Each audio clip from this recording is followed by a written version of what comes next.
ভাপে দেব। তার জন্য লবণ দিছি, হলদি পাউডার দিছি, মরিচ পাউডার দিছি, কাশ্মীরি লঙ্কা দিছি, জিরা পাউডার, ধনে পাউডার, সরষের তেল দিয়ে দিছি। আর লাউ পাতা নিয়ে নিছি, লাউ পাতার উপরে মাছগুলো সাজাই দেবো। তোমরাও ঘরে ট্রাই করে দেখতে পারো কীরকম হয়, তাহলে কমেন্টে জানাবো কীরকম লাগছে।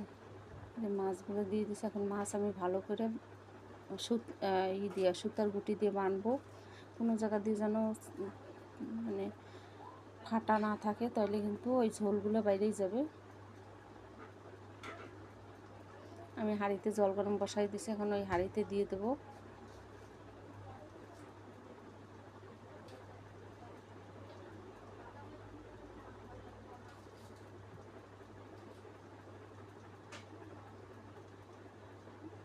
চাউলও দিয়ে দিছি, ভাত রান্না করব।